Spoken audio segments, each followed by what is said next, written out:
So the numbers of people are still climbing, but I think it might have slowed off. We might just be there now. So welcome everyone. Tom, over to you. Thank you very much. I was just seeing if we could get to 200. We're very nearly 200 people joined. So I think that's plenty of people for us to make a start. And I'll be quick because I know we've got a lot to get through this evening. So first of all, welcome everyone. I'm Tom Wainwright. I'm a criminal barrister at Garden Court Chambers. I'm delighted to introduce the first in this series of webinars covering neurodiversity in the justice system. One of the main purposes of this series is not just to impart information and experience to those of you that are logging in, but to share knowledge really amongst ourselves, to identify by doing so where the justice system is failing neurodiverse individuals, as well as looking at examples of good practice across the justice system. The aim is to bring together academics, professionals, participants, and practitioners from different areas of law to discuss these issues and to try and make connections, and hopefully by doing so to try and figure out how we can take steps to make the system better.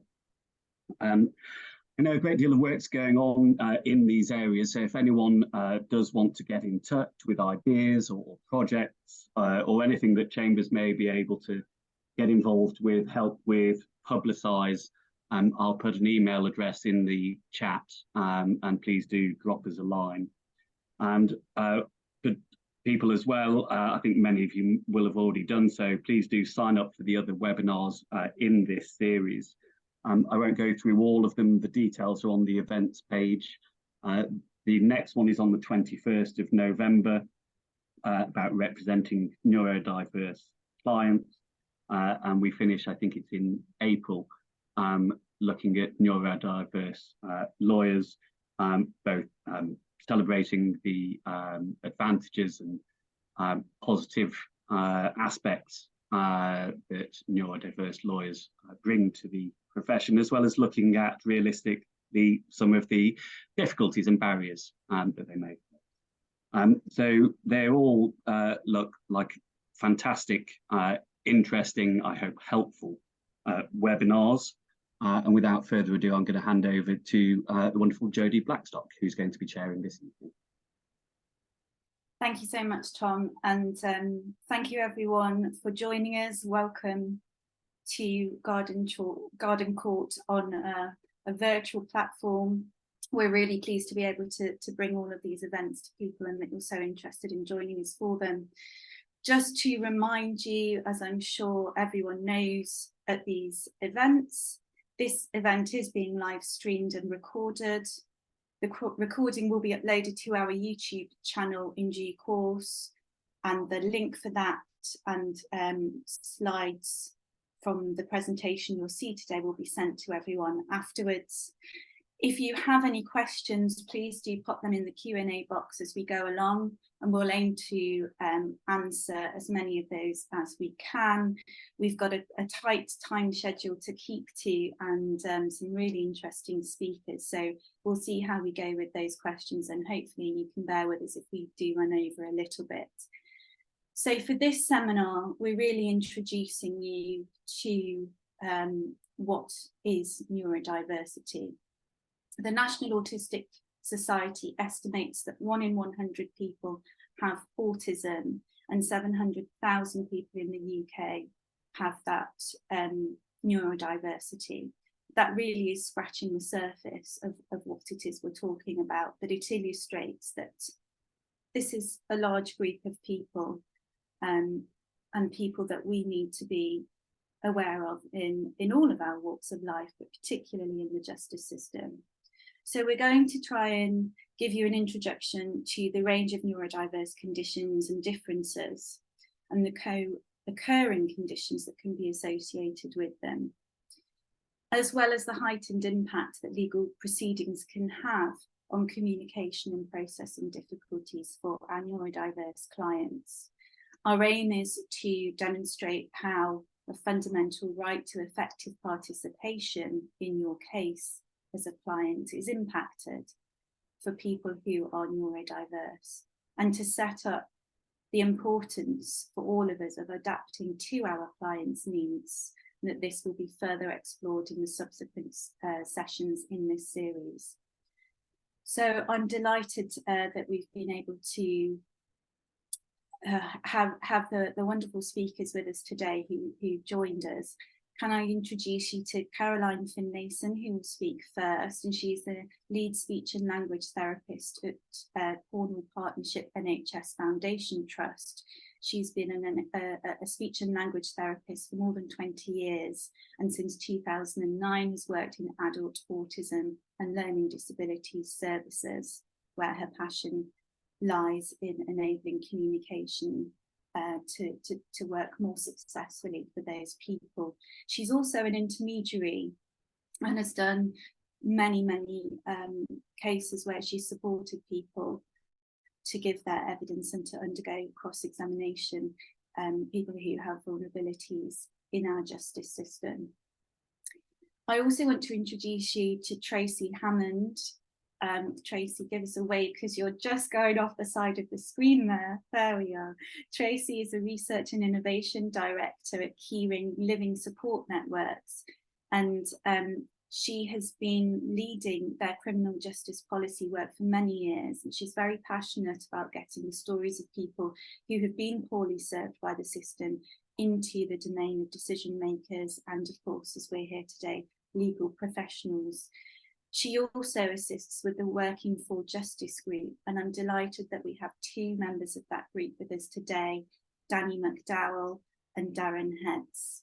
The Working for Justice group is a group of people with learning disabilities or autism, I should say, who have been through the criminal justice system, and they come together regularly as a reference group to support sector change, always with the aim of making the system more equal and fairer for people in trouble.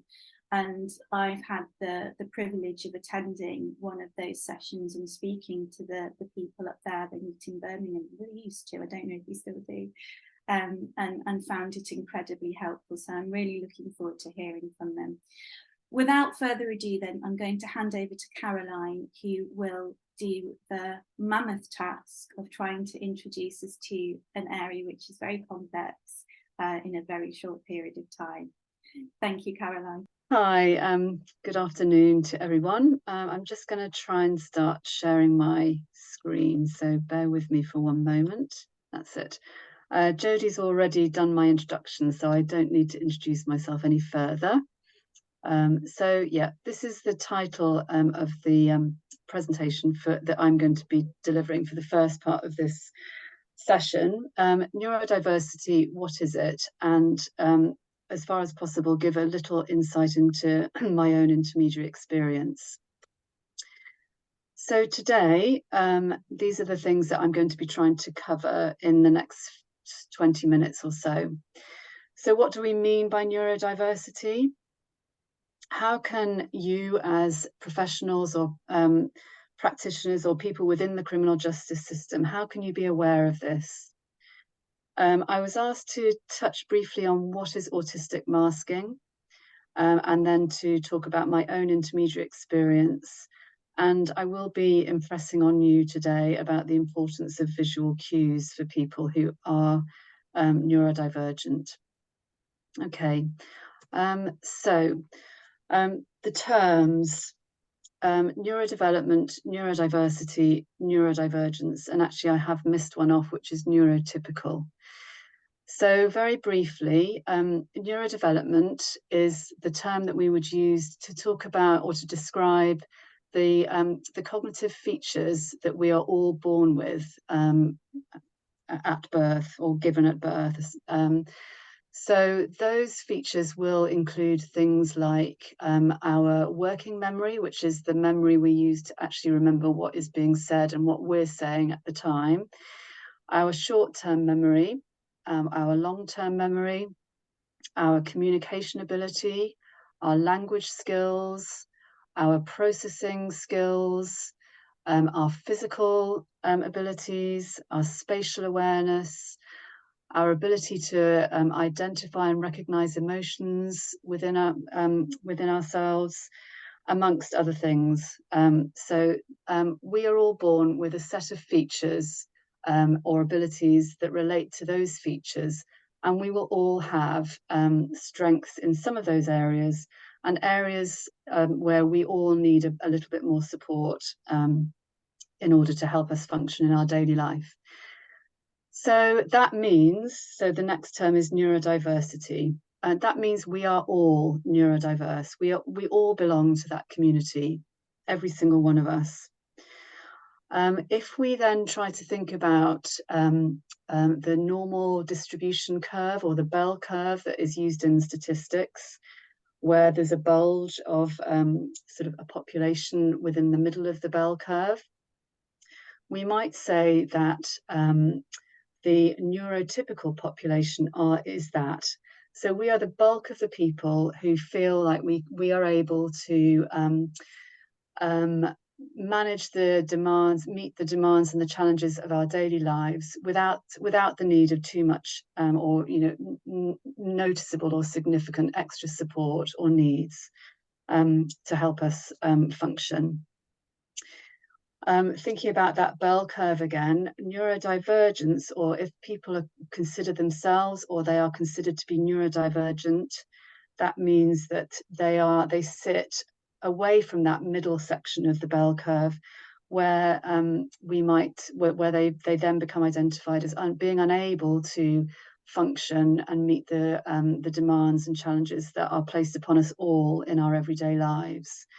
So those are people who would come into contact with the criminal justice system, but they're also people who may need reasonable adjustments in their working lives, or people who need extra care and support just to live a life.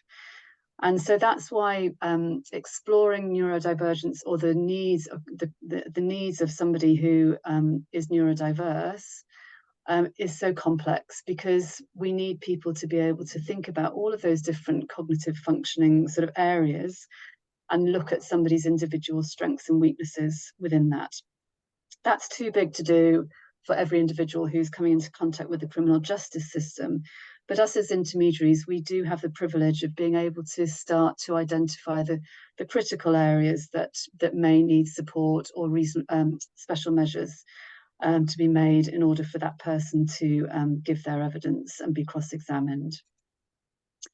At this point, I just want to make sure I make note or give you note of people. So we just talked about neurodevelopmental conditions, or neurodevelopmental features, the cognitive features that we're all given at birth. And we must also remember at this point the people who then go on to experience greater degrees of cognitive functioning difficulties through an acquired brain injury. Some examples of those would be a traumatic brain injury through an accident, or an accident, or a fall or something, a stroke, dementia, Parkinson's disease, multiple sclerosis, motor neuron disease, amongst others. So again, I can't go into any of those in greater detail, but just to note that any of those neurological conditions will also lead to extra difficulties around processing language and communication itself. And while I'm just on this particular note, I just want to say, backing up what Jodie and Tom have already said, I just think it's fantastic that at this point in time, communication differences are being far more recognised, and the importance of understanding those differences has become so much more prevalent. We know that communication differences are invisible. You can't see them. That's not a physical disability. It's not a physical change in somebody. And so they've been hidden. And us speech and language therapists have been passionate and working in this area for so long now. And it's just great to see it receiving the recognition that this particular issue deserves. Very briefly, again, just trying to sort of meet the requirements I was given to deliver. It was a diagram to explain neurodiversity. So there is all of us, every man sitting in the middle there. And you can see this is from the World Economic Forum from last year. So it's an up-to-date diagram, but it's very impairment driven. So you can, and personally, and certainly within the world of sort of practitioners working in autism and learning disability and neurodivergence, we try to be strengths and needs led, not impairment led. But this does show us quite nicely the sort of range of conditions that might be associated with neurodivergence. So you can also see though where these little where all the circles overlap, we've got the sort of the strengths. Unfortunately, the strengths are sort of smaller than the impairments, but you can see we have strengths in our verbal skills, creativity, authenticity, hyperfocus, that can be a strength, innovative thinking, resilience, sensory awareness, and honesty. So yeah. So again, this is hopefully showing that being neurodiverse is all of us for a start, and we will have our own strengths and weaknesses in all of these areas. Okay. So how can you be aware as professionals or practitioners within the criminal justice system? How can you help people that you're encountering that you have no particular prior knowledge of? I've just explained that communication and cognitive functioning differences are invisible, so you can be forgiven for not spotting them. But I would say, and on that note, hopefully this set of seminars, and already from me already starting to talk, you will approach people with some curiosity and awareness of differences. As I say, we are all different. We don't need to have a label attached to ourselves in order to for people to understand that. So make no assumptions. Please try not to assume that somebody that you are encountering who's already going through a very difficult, stressful and crisis time in their lives is going to have the same level of cognitive functioning and language skills as yourself. So that should be your first sort of awareness, is to think, how can I adapt myself? So onto the reasonable adjustments here. How can I adapt my own communication and my own interactions to potentially a sort of in a general way to make sure that this person does understand me and we can have the most successful interaction we can. Be aware that somebody who is neurodivergent, if they are, and who is also under stress and potentially very anxious and, yeah, in a crisis, their ability to weigh up complex information and retain that information will be impaired by their stressful situation. So again, it's just to be aware of, to think, am I going to be trying to get this person to make a complex decision? If I am, how am I going to support them to give them the best chance of making that decision? Be aware of something that we call narrative style learned speech that leads nowhere. So again, if I'm confronted with somebody that I've never met before, I'll be observing their expressive language, how they're actually communicating. Are they going round and round and round in circles? Are they not stopping talking? But are they actually not able to reach a point? Are they not able to actually tell me what it is that they need to tell me? If that happens, our human nature is often to sort of enter into that kind of narrative speech to try to help, to sort of ask questions and say, is it this what you're trying to say, or is it that? That can actually lead to more distress if that person is unable to make their point. What I would try to do is pull back from, I would recognize that the conversation's going nowhere. I'd pull back from that and I'd think, how can I ask this question in a different way, or how can I break this down so that this person is better able to understand what I'm trying to ask them? So don't just join in with what they're saying. We might notice that somebody has high attention to specific detail, which means that they aren't able to. So if I bring in a different topic, I might want to say, well, yeah, thank you for telling me all about your train journey. I want to talk about what happened to you yesterday. If we see that that person just goes back to the same topic, we realize that that person needs extra support or extra time, extra processing time to move on to the subject that I want to talk about. We might do that by writing something down to say, these are the things I want to talk to you about today. But be very specific, very bullet point. Don't give them a great long script to read. We might notice straight away if someone's got poor attention and listening. So again, if I'm walking into a situation, I will immediately start thinking, is this person listening to a word I'm saying, or are they just on their own track and they're not paying attention to me? If I see that again, I might think this is not the right time, or, you know, can I pull back from this situation? Can I say, I think you need like 5 or 10 minutes to calm down with your sort of support person who's with you, and I'll come back and talk to you in 5 minutes time. And again, prepare maybe by saying, these are the things I want to talk about when I come back. And we might recognize or be aware of the fact that if this person is neurodivergent, they will have sensory differences. And I'm going to talk about that in more detail now. I can't really stress enough how important understanding or recognizing sensory difference is when encountering people who are neurodivergent.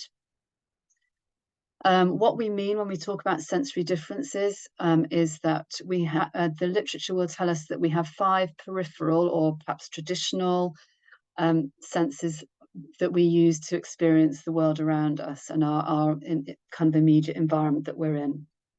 And those peripheral senses are taste, touch, vision, smell, and auditory. And auditory, by that I mean listening to language and listening to other things as well, which I found hard to accept that was a peripheral sense until I understood about internal processing. So it is part of the system by which we understand the world around us. We have 2 spatial senses, which are kinesthetic and proprioceptive. And those are the senses that help us tell us where we are in space and keep us upright. So our balance and sort of how I know that I'm sitting here now, or if I was standing or if I was walking. If I had my eyes closed, how would I know what my body was doing? And then we have our internal sensory regulation system, which is called interoception. This is how we regulate our internal senses. So things, again, we can't see. There is nothing obvious to tell us what's going on with these senses.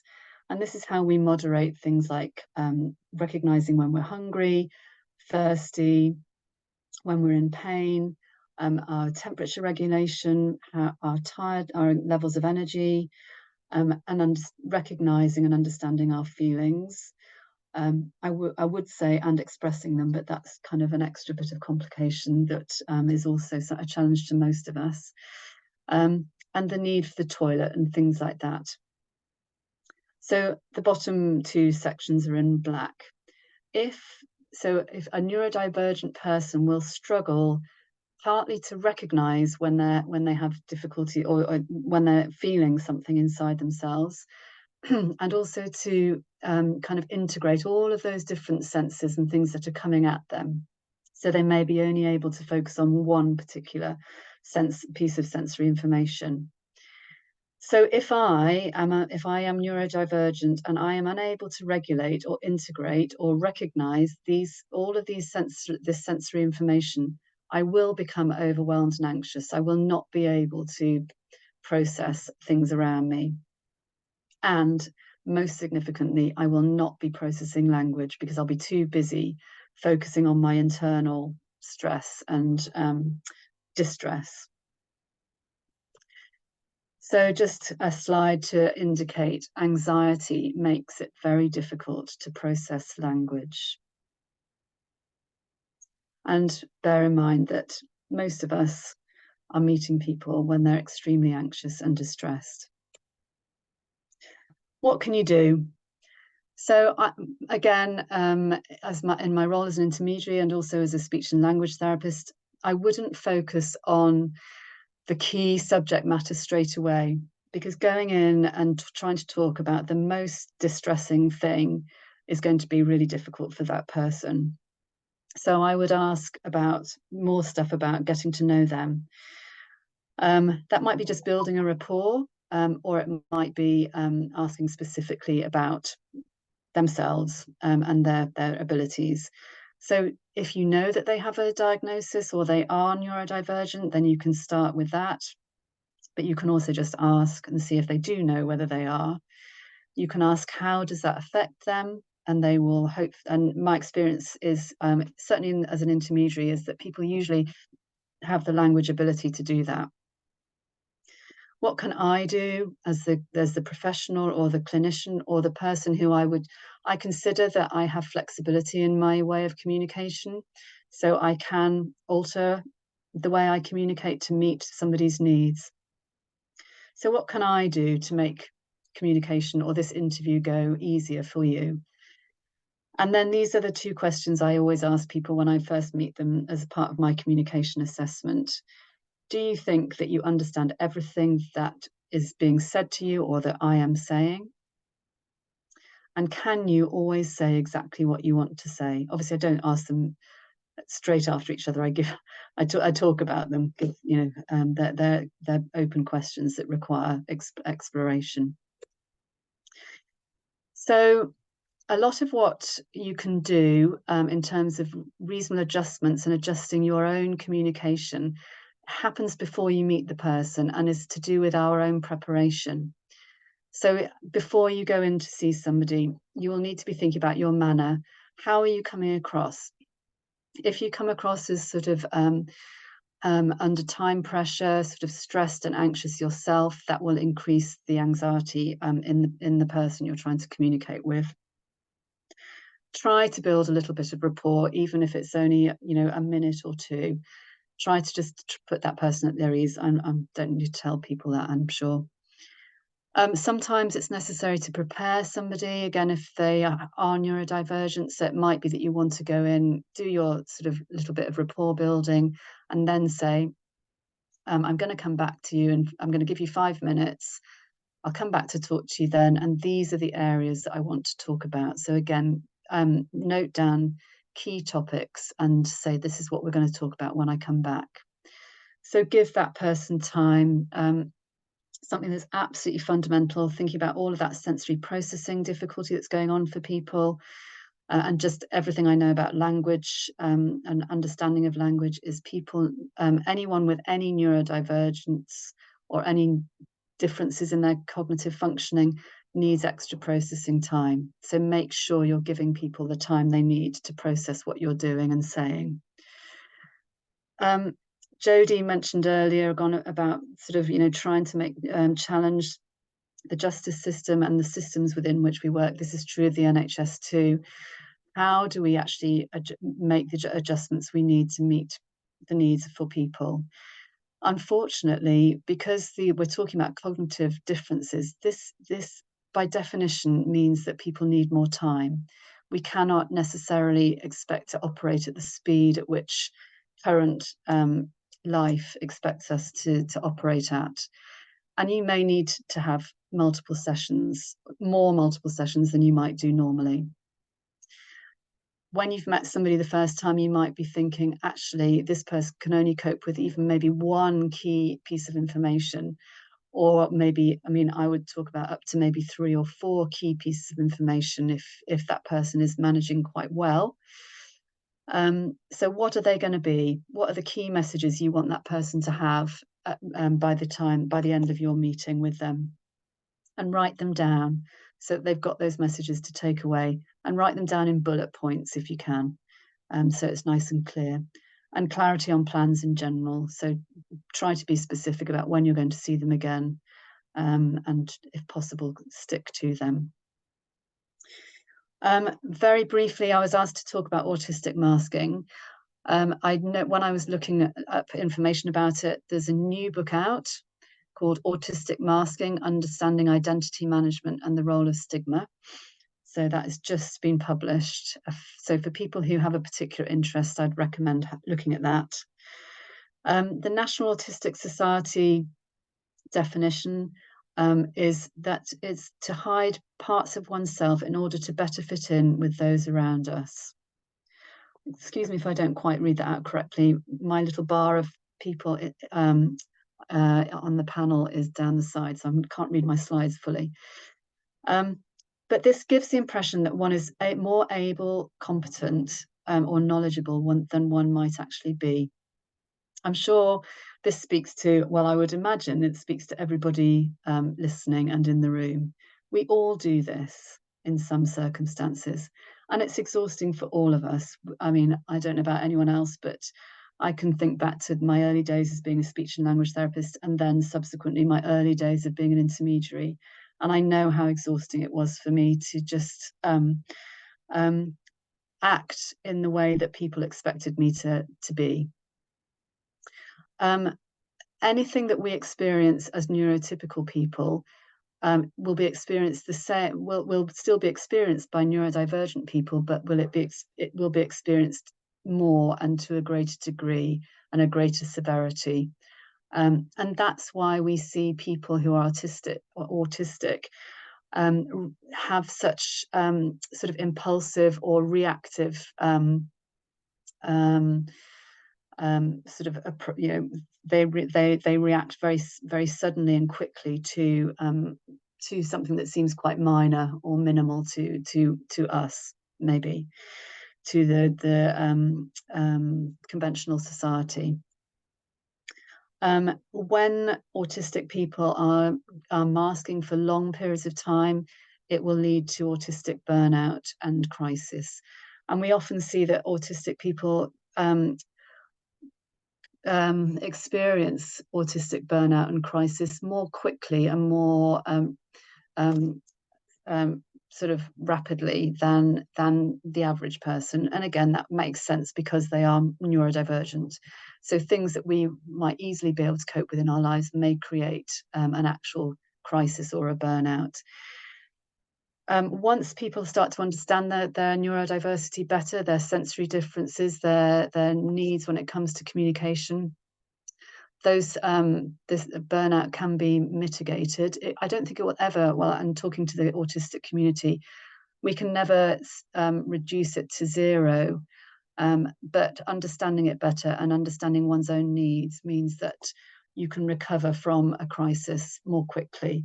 And that's how this might differ from a mental health crisis or breakdown, which may take months and months and months to recover from. It's often much more quick with an autistic crisis. I'm not going to spend any time on this slide, but it's there just to draw the difference between special measures, which we are a legal requirement for the court and for that need to be put in place for somebody to give their evidence and for cross-examination. Reasonable adjustments is also a legal requirement that neurodivergent people can ask for within their work environment or just generally. And this is where these are the areas that should be addressed when thinking about reasonable adjustments. So again, I think the whole series of these webinars will be addressing reasonable adjustments in our general workplace. My background, we've already just, Jodie and myself have already covered that mostly.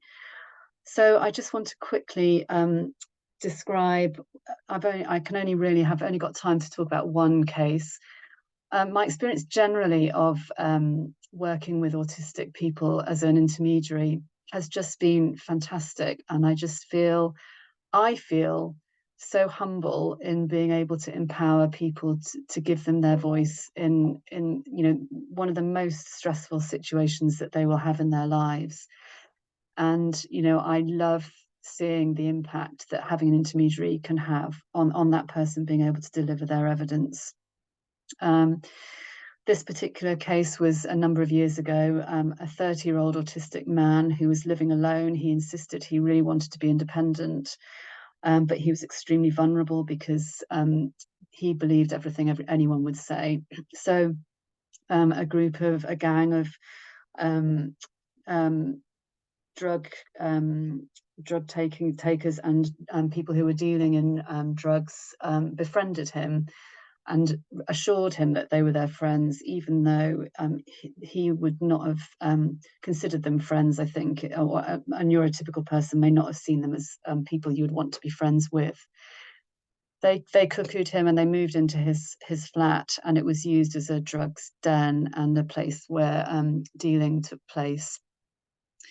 This man had one of his special interests was in collecting small classic cars, so die-cast models of classic cars, and he'd built up a huge collection and that was very valuable. And he had some very rare cars in his collection.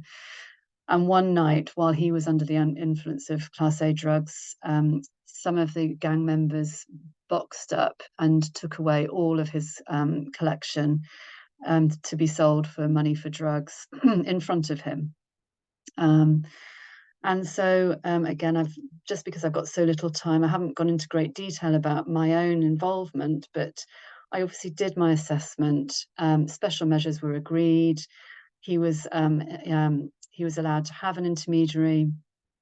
I edited and prepared the questions with the defence barrister. And one of the requirements that I asked for was to have a written version to be placed in front of the witness as it was being read out in real time, so that he could read the question and hear it. As I've said on numerous occasions already, we know that when somebody is autistic, they will have a weaker auditory channel, which means they won't be processing verbal language as successfully as if they weren't autistic. And this means that when you are speaking, you need to back it up with some kind of visual cue, which just needs to be written in most cases, but can be to do with photos or objects if necessary. So he was able to read the question before he answered it. And this slowed down, obviously, I know this is not ideal for a lot of barristers, but it did slow down the pace of his questioning to a level at which he could understand and answer appropriately. And when the question was put to him about why he didn't challenge people taking his classic car collection out of his home, he was able to say it was because he felt overwhelmed. And I just thought that was incredible, because I sincerely believe and know that he would not have been able to say that sentence if the speed of questioning had been faster and more pressured and more complex. And so again, I just felt so proud of him that he was able to say what he needed to say at that particular moment. So that's kind of the end, although I don't know how long I've taken, but one last thing just to say, again, about the importance of visual information. I know that some questions have been prepared for the next speakers who are coming after me, because it gives them time to think about how they want to respond, which means they will give a more accurate and consistent answer to the questions that are being asked. And within the NHS, conversations are going on at the moment about whether to increase the neurodivergent people within our workforce, whether questions can be provided to people prior to interview, so that when they come to interview, they'll have been able to have time to plan and prepare questions. So So things are changing, and it's challenging our traditional ways of thinking that people have to think of answers on the spot, which we all know sometimes means we don't say what we really want to say. And now I've finished. Thank you so much, Caroline. That was incredibly helpful. I appreciate how hard it is to introduce this subject in such a short space of time. I'm going to hand on immediately to Tracy, because I really would like to hear from Tracy about your role, your organisation, and the Working for Justice group, and our two individuals who we have with us who can tell us all about their experiences here. We've got a number of questions and comments in the chat. I'm going to just pop some of the comments up in the answers box so people can see them, because we're not going to have time to deal with those, I'm afraid, but the comments are really helpful, and thank you those people, Andrew and Sarah in particular, for sharing your thoughts and observations there. So I'll just do that now. Tracy, I'll hand over to you. Thank you. Yes, good evening. So my name is Tracy Hammond. I'm Research and Innovation Director here at KeyRing. KeyRing's been going for about 30 years. We are not a criminal justice specialist organisation, but we did find that people whom we supported seemed to do particularly well in terms of desistance. And so we started to think about why that might be. And as far as we understand things, it is because we really support people to be involved in the community, to change their internal narrative, if you like, and just to be almost leaders, community leaders, peer mentors, and just to give people a really positive experience and idea of themselves. So just before we kind of carry on, and I'll get both Darren and Danny to talk about their experiences. Caroline, you could have been talking about one of the people that I've got with me today around cookering. It just shows what a common problem it is, and how targeted people can be. But just one thing in particular that struck me, and it happened to a colleague, not to me, but this particular colleague was sitting and having a conversation with an autistic woman who was wanting to get into the dating scene and just wanted to talk through her ideas and some options and that kind of thing. And they were having a really productive conversation, so this colleague thought.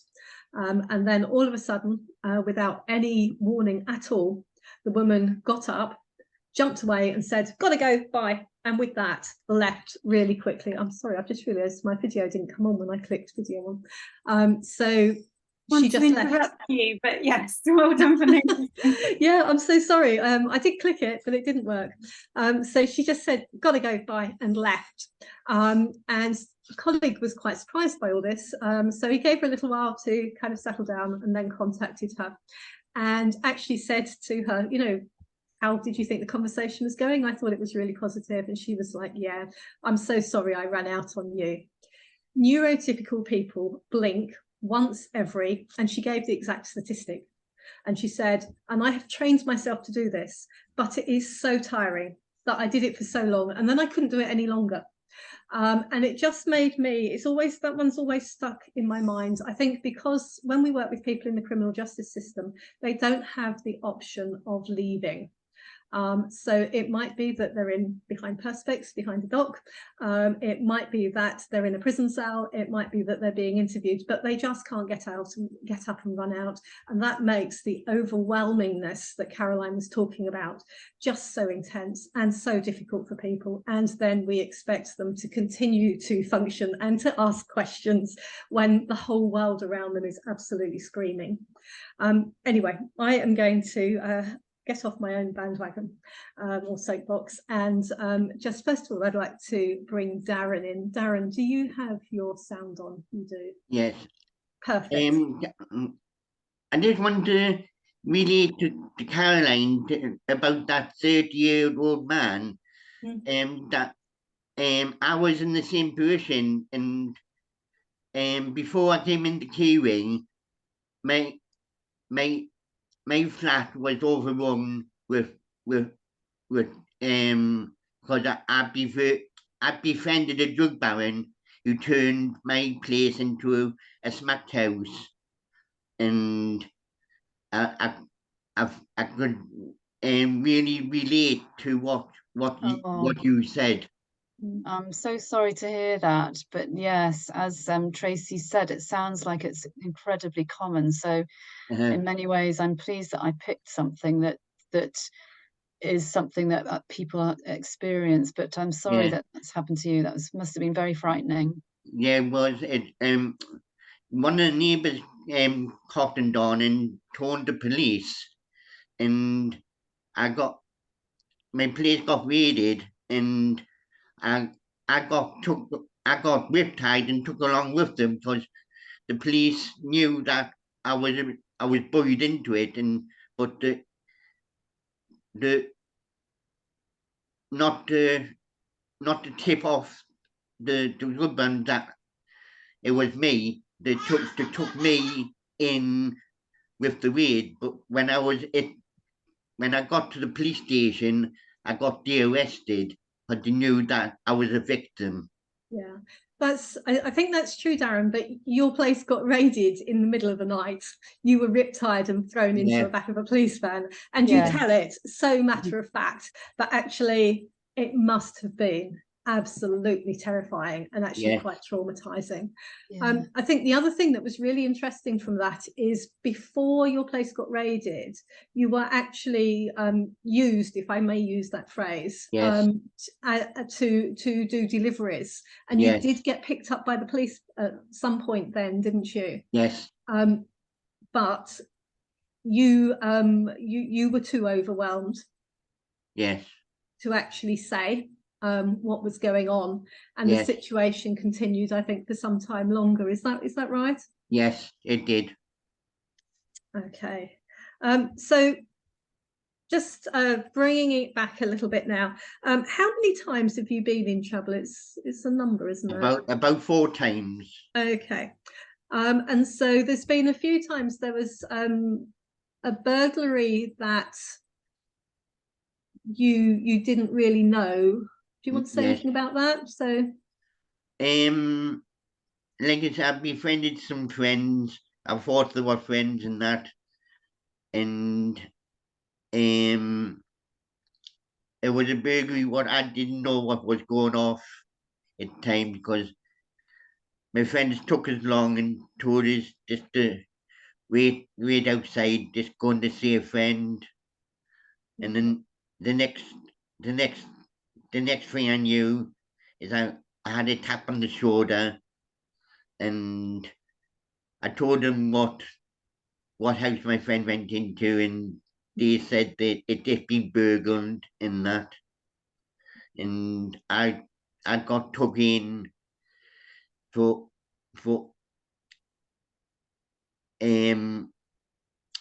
what's the word? what you were charged with? Yes. Remember, you were charged with aiding and abetting. Aiding and abetting, that was it, yes. Did you know what that meant? Not at the time. Okay. All right. And I think the first question that I asked you this evening was, what was the most difficult thing to understand about the court process when we were preparing? I asked you that, and you did say the first difficult thing is jargon. Yes. And that was one of the examples you gave. Can you remember the other one, when just the jargon people use when you're asked about sort of regular stuff? Can you remember? Yes. And the dwelling, which I didn't fully understand it, but the Saracen address that the court used a jargon word called dwelling. Yeah. So, and it's just really interesting that, you know, even something as simple as knowing where you live can be shrouded in words that people don't always understand. So just moving on now a little bit, Darren, you also talked to me about the whole process and that being difficult to understand. Do you want to say any more about that?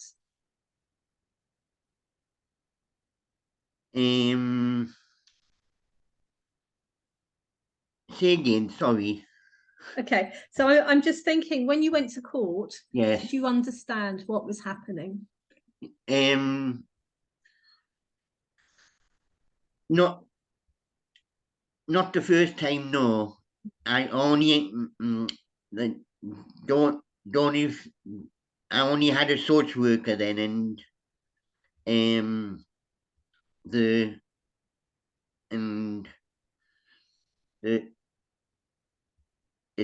disability back then wasn't all that good. Yeah. So you were really being supported by someone who didn't know the system, weren't you? Yes. Okay. All right. And then there was another time when you were charged with something, and you thought you'd been charged with one thing, but what happened there?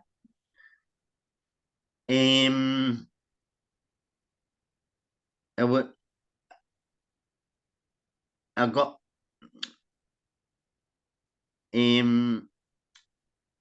I was supposed to be charged with assault, but I thought I was going to be charged with assault, but when I went to court on the day and saw my solicitor, he told us that the charges have been changed and that I was going to be charged with JBH. Yeah, so the charges, it was really unclear to you what you'd been charged with, and that kind of affected the way you pleaded as well, I think, didn't it? Yes, it did. What you've said to me, yeah. So there was a whole element around not actually understanding the charge that you were being, yes, you were pleading to. Okay. Yes. And then there was a time when you were being investigated as both a victim of a crime, yes, and at the same time as potentially somebody who might have done something. Yes. Do you remember that? Yes. And there was a difference between the way you were treated. Yes. One time you had an intermediary. Yes. When they were thinking that you might be a victim. Yes. And the other time you didn't. Yeah. Okay. Do you want to say anything about the difference when you had an intermediary? So they helped you with things like your rights and things like that, didn't they? Yes. They helped us with my right, or with making my statement and that. Then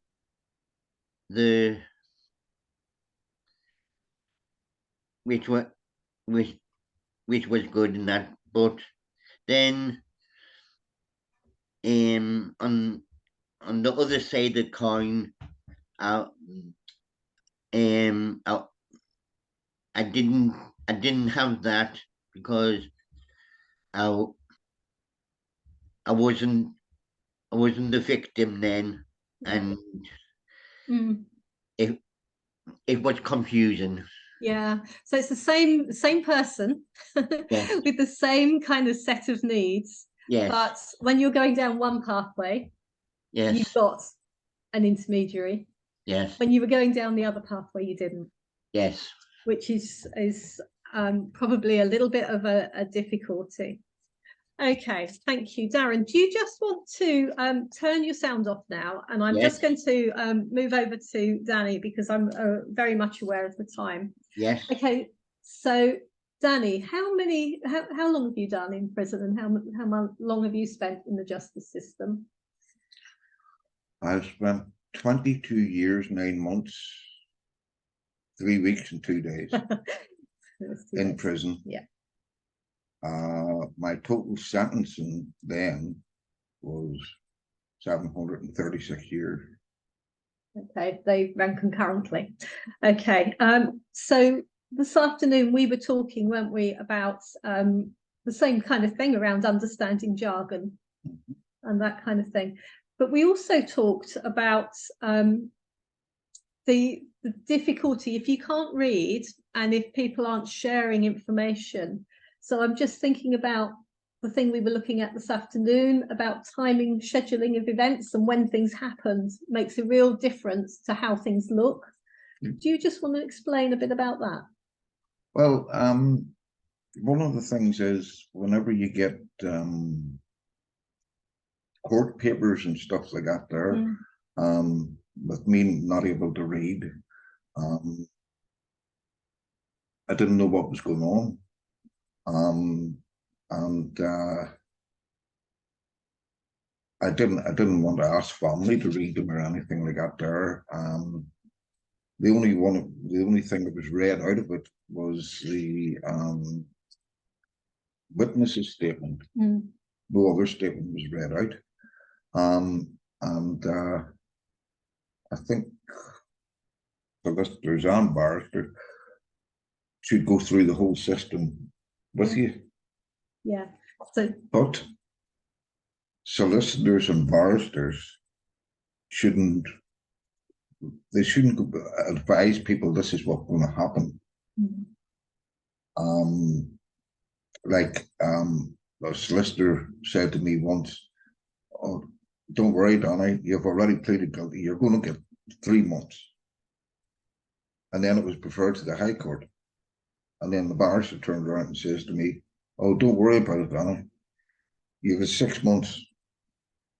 But when I went into court, so did it.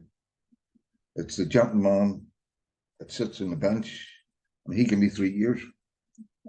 You know, so you've got different points of view from 2 people that's supposed to be there to help you. Yeah. Okay. And I think one of the other questions that I asked you this afternoon when we were thinking about things was whether or not your voice was coming across and whether you thought the court was hearing you and you were getting a chance to say what you wanted them to say. No. Okay. Now, you pleaded guilty. How did that affect? Well, when you plead guilty and you go to, say, the Crown Court for sentence, it's the prosecutor and the barrister that talks. You don't have a say. So then if you can't read and you can't say, you know, check that your statement says everything you'd like it to say, and you can't present yourself and show that you are struggling and you are quite vulnerable. And I know when we chatted earlier, you felt your voice really wasn't coming through. No, it wasn't. Okay. All right. I am just very much aware of time. It's exactly 18:30. Perhaps we should just draw that to a close here, Jodie.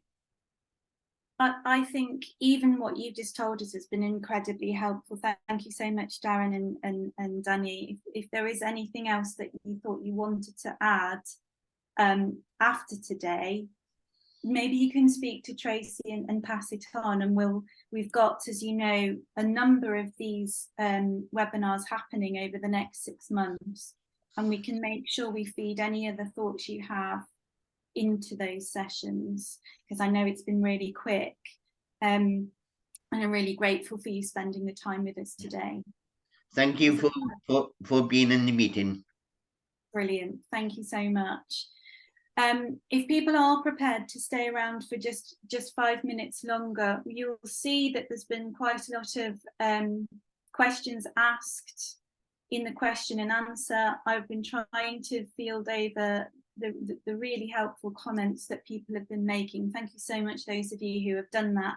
We're obviously just scratching the surface here of what we mean by neurodivergent conditions that people have. I'm conscious that we haven't really described in any detail what they are, but we do mean lots of different things. This isn't just about autism, as Caroline said, and we'll share those slides as we said earlier, which do have some helpful descriptions on them, or labels at least, of the types of conditions we're talking about. Just a couple of things on here that I would like to flag attention to in the questions. David Crichton has flagged the fact that he had a case in court where he was convicted for malicious communication in the High Court, and his condition was missed. and that he thinks that with high functioning neurodiversity, this can be missed within the system. I don't know if Tracy and Caroline, you've got any thoughts on that, because obviously there'll be some conditions where it's quite easy to see what they are, but I think particularly for people who we describe as high functioning, and that's not even necessarily the best description, is it? Those people would likely be missed as having a condition that needs support and better understanding. So yeah, any thoughts you have about how we might go about assisting someone like David? Yes. Oh, sorry, go ahead, Tracy. After you, Caroline, go ahead. Well, I was just going to really make the point, and yeah, thank you, David, for all of your comments. Yeah, as you say, that term high functioning autism, it is sort of, it's not really included in the kind of current language. And certainly, so I've made a transition from working with adults with learning disabilities and autism to the non-learning disability population, because I was really interested in the challenges for people who are kind of verbally fluent and very able, but still can be crippled by their autism and still not be able to function, effectively in society. And I do think that this population are even potentially more marginalized than anybody, because people with learning disabilities actually do have some guidelines and frameworks and legal frameworks around them, but actually the non-learning disabled autistic population almost have nothing really, and don't within the NHS either, which is why they're not well managed in mental health services either. I have been writing some answers madly as I've been going, to say that I've just lost my train of thought there. Tracy, do you want to go ahead? I'll see if it comes back. Yeah, so I'm just doing some work with the National Autistic Society at the moment, looking at the experiences of women with autism and who have learning disabilities in the women's estate. And I absolutely agree. One of the problems that we do have is around diagnosis and early recognition. Somebody's popped in the chat around potential for people to be diagnosed first with an emotionally unstable personality disorder. Yeah. That's, as far as I can see, is a growing issue, and I think one of the reasons for that might be that there is a bit of a pathway through the pipes in terms of actually psychologically informed environments for people with personality disorders, but there's nothing comparable for women or the general population who have autism and who might be really, really struggling.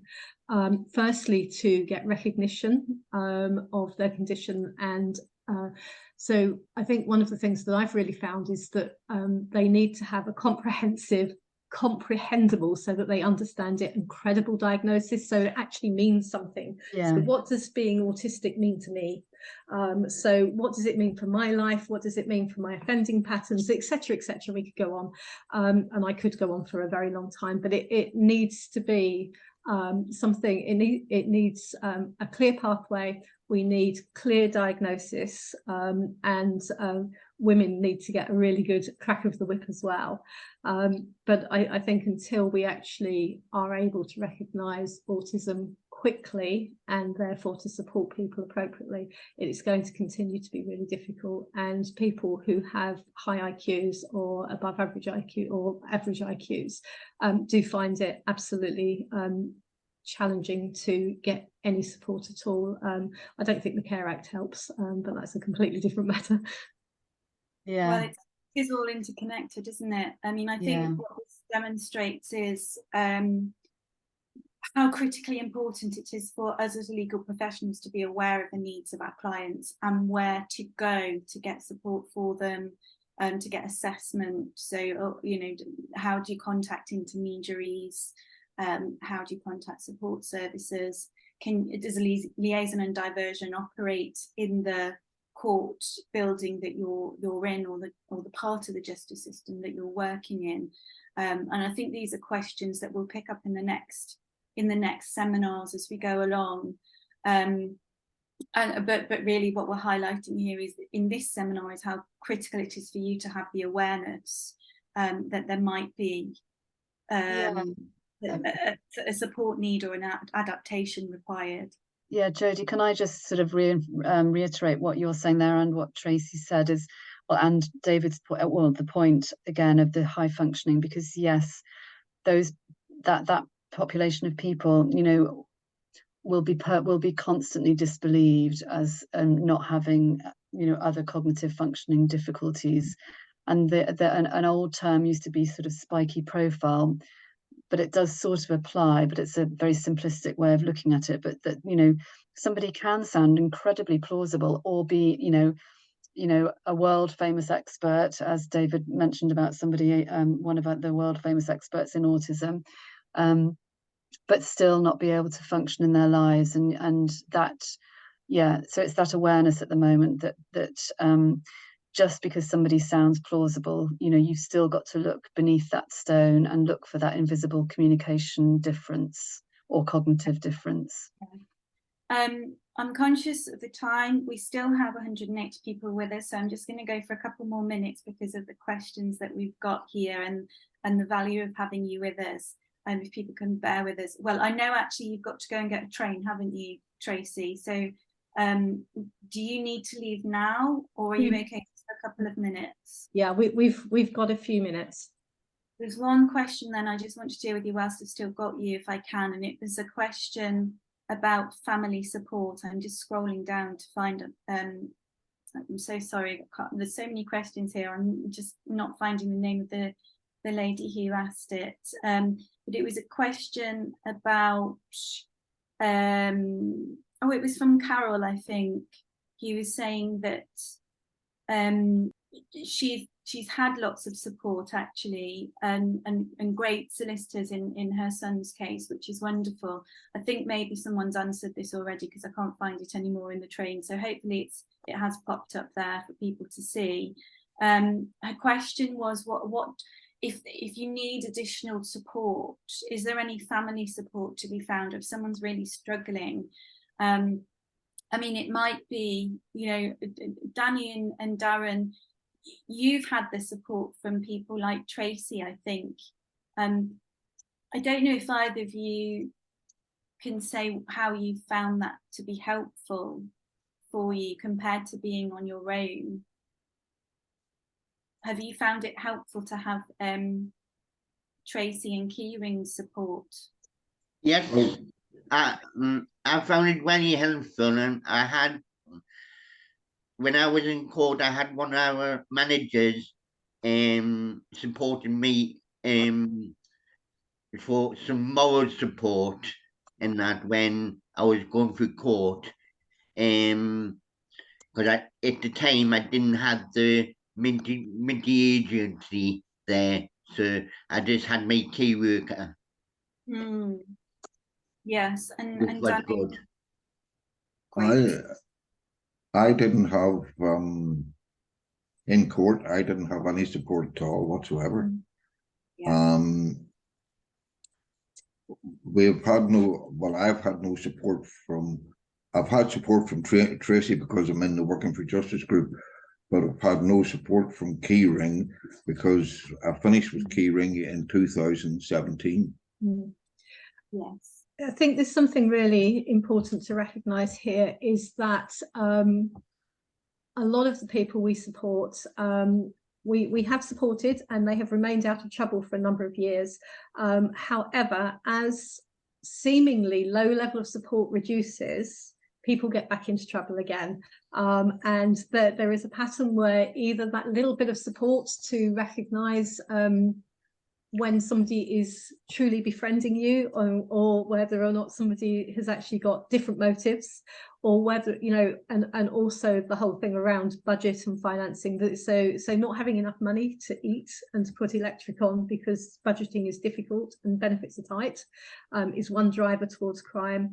And the other thing is this whole thing about relationships, and we see people who kind of become non-Care Act eligible. And the problem is that the social services tend to look at need, whereas the criminal justice system look at risk. Really, they're the same, different sides of the same coins, but actually because the language is different, sometimes people's real level of support requirements don't get picked up. I just would like to throw one phrase in. I know we're really short of time and have finished, or over time really, but to answer the thing about family, I don't know whether the person who's asking that question is aware that under the Care Act, they have the right to be assessed for as a carer for support needs, and that might include actually getting a little bit more support with the family situation, and making sure that the person that they're with is getting the right support as well. Yes, I think that's really important, and there is provision within the criminal justice system, if that's you know, the place that your son was working through at the time, where you would have felt the need for support, for a person to be supported who isn't, you know, by someone labelled like an intermediary, to help them through the court process. But knowing where to find those services is very difficult, I think. And then, as you say, for the emotional support, it is really important.